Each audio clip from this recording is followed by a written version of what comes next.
Media கிரிக்ஸ் viewers உங்க எல்லாருக்கும் ஒரு பெரிய வணக்கம். எஸ், இன்னைக்கான வீடியோ என்ன அப்படின்னு பாத்தீங்கன்னா, ஐபிஎல் 2025 நாளையிலேருந்து மறுபடியும் ஸ்டார்ட் ஆக போகுது.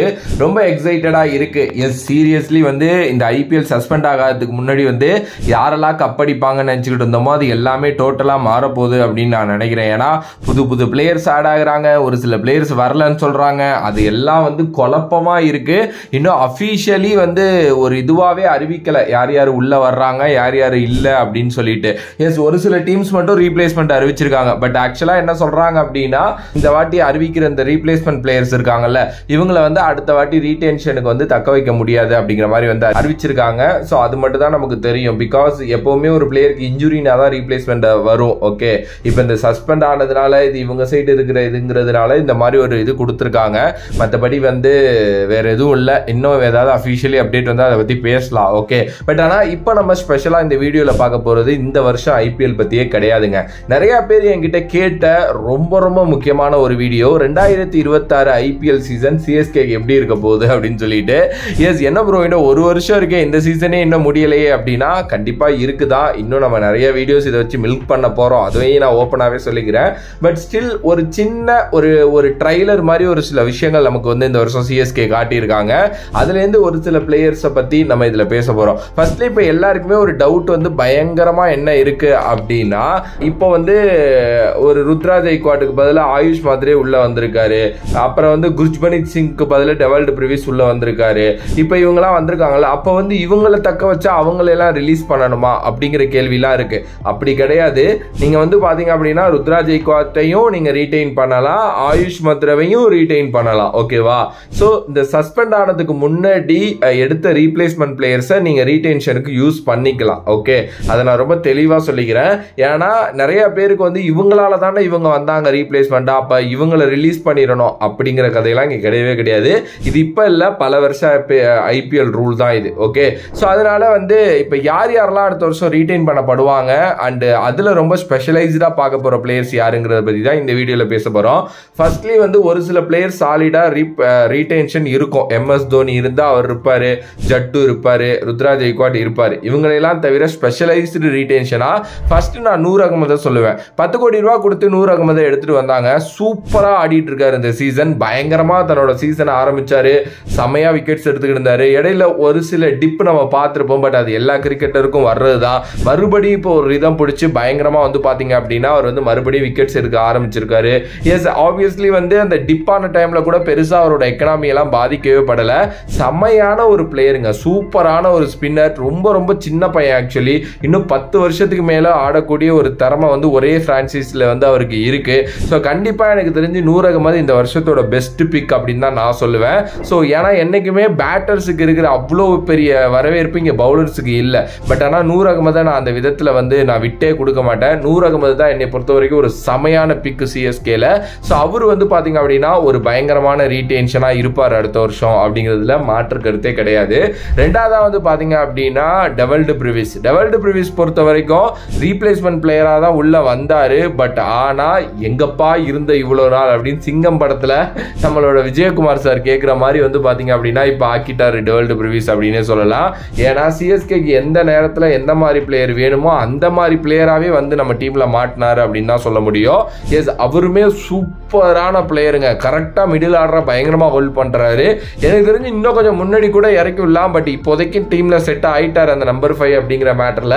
ஸோ அதனால அவர் அங்கதான் விளையாடுவார். மேபி அடுத்த சீசன் ருத்ராஜ் உள்ள வரப்ப அது எப்படி மாறும் அப்படிங்கிறது எனக்கு தெரியல. ஸோ பட் டெவால்ட் பிரிவிஸ் ஒரு சூப்பரான ரீடென்ஷனா, ஈவன் தோ ஒரு நல்ல ரீடென்ஷனாவே அடுத்த வருஷம் இருப்பார் அப்படின்னு நான் நினைக்கிறேன். அதுக்கு அடுத்தபடியா ஆயுஷ் மாத்ரே, அவரும் சின்ன பையன், 19 வயசு தான் ஆகுது. எஸ், இன்னும் ஃபியூச்சர்ல அவரை பத்தி நம்ம நிறைய பேச போறோம். ஏன்னா அவரை பயங்கரமா பேக் பண்றாங்க எல்லாருமே. சிஎஸ்கே மட்டும் இல்ல, டொமஸ்டிக் லெவல்லே என்ன சொல்றாங்கன்னா இந்த பையன் அடுத்த பெரிய ஃபியூச்சர் அப்படிங்கிறாங்க. சூரியகுமார் யாதவ் அவரை பத்தி புகழ்ந்து தள்ளுறாரு. இப்ப ரீசெண்டா நடந்த இந்த நம்ம ஊர்ல டிஎன்பி எல்லாம் நடக்கிற மாதிரி அங்க மும்பையில் ஏதோ ஒரு லீக், அதுல சூரியகுமார் யாதவோட டீமுக்கு தான் இவர் விளையாட போறாரு. 10 லட்சம் ரூபாய்க்கு மேல கொடுத்து எடுத்து வச்சிருக்காங்க ஆக்ஷன்ல. ஸோ பயங்கரமான ஒரு டேலண்ட் அப்படின்னு நான் நினைக்கிறேன். அதை காட்டிட்டாரு. எஸ், அந்த மேட்ச் 97 நினைக்கிறேன். 100 அடிக்கலனாலும் அவர் விளையாண்ட விதம் ஒரு பயங்கரங்க. எப்படி 2020 ஒரு ருத்ரா ஜெய்க்வாட்டை சிஎஸ்கே கண்டுபிடிச்சாங்களோ அந்த மாதிரி இந்த வருஷம் பாத்தீங்கன்னா ஆயுஷ் மாத்ரேவை கண்டுபிடிச்சிட்டாங்க அப்படின்னே சொல்லுவேன்.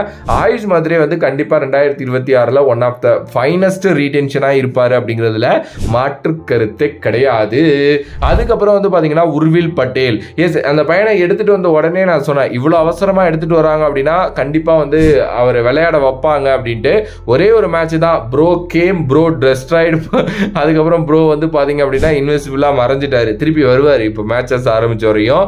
என்ன அடிங்க மொத மேட்சே 4-6, அது இந்த 4-6 4 30 ரன்னுக்கு மேல அடிச்சாரு. இதெல்லாம் தாண்டி இன்டென்ட்டுங்க. எனக்கு வந்து அடிக்க மட்டும் தான் தெரியும். 26 வயசு ஆகுது. இவ்வளவு நாள் இந்த வாய்ப்புக்காக நான் ரொம்ப காத்துக்கிட்டு இருந்தேன், காத்திருந்து கண்ணி வச்சு பிடிச்சிருக்கேன் அப்படிங்கிற மாதிரி செம்மையா விளையாண்டாரு. அந்த இன்டென்ட் காட்டினாரு பாத்தீங்களா, அதுவே ரொம்ப நல்லா இருந்தது. கைண்ட் ஆஃப் முரளி விஜய் பாக்குற மாதிரி தான் இருந்துச்சு. முரளி விஜயோட பேட்டிங்லாம் எப்படி இருக்குமோ அந்த மாதிரி தான் வந்து பாத்தீங்க அப்படின்னா இருந்துச்சு. ஸோ அதனால வந்து எனக்கு தெரிஞ்சு உர்வில் பட்டேலும் ஒரு பயங்கரமான ரீடென்ஷனா அடுத்த வருஷம் இருப்பாரு அப்படின்னு மாற்று கருத்தே கிடையாது. அதுக்கு அடுத்தபடியா வந்து பாத்தீங்க அப்படின்னா ஷேக் ரஷீத்தை சொல்லலாம். எஸ் ஒரே ஒரு மேட்ச் தான் நல்லா விளையாண்டாரு. அடுத்தடுத்த மேட்ச் அவர் வந்து ரொம்ப போரா தான் ஆடினாரு. பட் ஒரு பேக்கப் ஓப்பனரா அவரை வச்சுக்கலாங்க, அதுல ஒரு இதுவும் இல்லை. பட் இதெல்லாம் தாண்டி ஒரு ஸ்பெஷலைஸ்டு ரீடென்ஷனா நான் ஒரு ஆளை சொல்லுவேன். ஆனா நீங்க வந்து எல்லாரும் என்னை வந்து திட்டுவீங்க. ரச்சின் ரவீந்திரா, ரச்சின் ரவீந்திரா ஒரு செம்ம டேலண்ட்டுங்க. அதுல வந்து பாத்தீங்க அப்படின்னா நீங்க சந்தேகப்படுறதுக்கே ஒன்றும் இல்லை. சாம்பியன்ஸ் டிராஃபில மேன் ஆஃப் த டோர்னமெண்ட் வாங்கிட்டு உள்ள வந்து ஒருத்தர், ஓகேவா. பட் ஆனா அவருக்கு என்னமோ தெரியல, இந்த ஃபார்மேட்டும் சரி இந்தியன் பிச்சஸ்ல T20 ஆடுறதும் சரி அவருக்கு செட் ஆக மாட்டேங்குது அப்படின்னு நினைக்கிறேன். ஸோ இன்னும் ஒரு 1 இயர் இருக்கு அப்படிங்கிறதுனால எனக்கு தெரிஞ்சு நிறைய இந்த ஃபார்மேட்ல அவர் கொஞ்சம் உழைச்சிட்டு வந்தாரு அப்படின்னா, நிறைய ஒர்க் போட்டு நிறைய வந்து பாத்தீங்க அப்படின்னா கத்துக்கிட்டு எப்படி ஆடலாம் அப்படிங்கிற மைண்ட் செட் பண்ணிட்டு வந்தாரு அப்படின்னா எனக்கு தெரிஞ்சு ரொம்ப சூப்பரா இருக்கும் அப்படின்னு நான் நினைக்கிறேன். ஏன்னா செம்ம டேலண்ட்டுங்க, எக்ஸ்ட்ரானரியான டேலண்ட். நீங்க ஓப்பனிங் ஆட வைக்கலாம், பட் என்னமோ எங்கேயோ ஏதோ இடிக்குது, ஏதோ சம்திங் அவருக்கு வந்து மிஸ் ஆகுது அப்படின்னு தான் நான் சொல்லுவேன். பட் எனக்கு தெரிஞ்சு கண்டிப்பா ரச்சின் ரவீந்திராவை அவங்க பேக் பண்ணணும். இன்னும் ஒரு 2 சீசன் அவரை கண்டிப்பா வாய்ப்பு கொடுக்கணும் அப்படின்னு நான் நினைக்கிறேன். Rachin Ravindra one of the option. அதுக்கு அடுத்தபடியா சாம் கரனை நான் சொல்லுவேங்க. சாம் கரன் அந்த ஒரு மேட்ச் 80 அடிச்சாருங்கிறதுக்காகலாம் சொல்லல. சுட்டி குழந்தை அவர் ஒரு செம டேலண்ட் அவரும். ஆனா அதான் நான் சொல்றேன்ல, டைம் கரெக்டா அந்த மேட்சஸ் அமையல. அண்ட் அதே நேரத்தில் வந்து பாத்தீங்கன்னா கொஞ்சம் ஃபார்ம்ல இல்லை, இதுதான் இஷ்யூ. மற்றபடி சாம் கரன்லாம் சூப்பர் பிளேயர். ஸோ சாம் கரனை வந்து பாத்தீங்கன்னா ரீடைன் பண்ணணும்.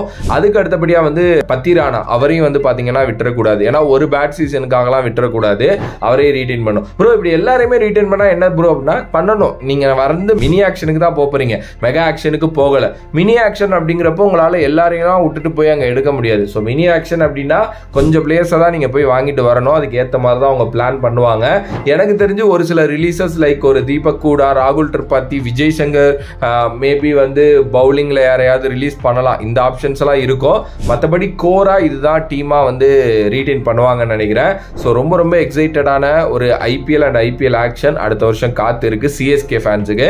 ஏன்னா இந்த வருஷம் அவங்களுக்கு முடிஞ்சு போச்சு. ஓகே, ஸோ உங்களோட கருத்து இதை பத்தி என்ன? நீங்க யார் நினைக்கிறீங்க 2026ல எடுப்பாங்க அப்படின்னு சொல்லிட்டு மறக்காம கமெண்ட் பாக்ஸ்ல கமெண்ட் பண்ணுங்க. நான் யாரையாவது மிஸ் பண்ணியிருந்தேன் அப்படின்னா அதையும் நீங்க கமெண்ட்ல சொல்லுங்க. வேறொரு வீடியோல வேறொரு கான்செப்ட் வந்து சந்திக்கிறேன். நன்றி, வணக்கம்.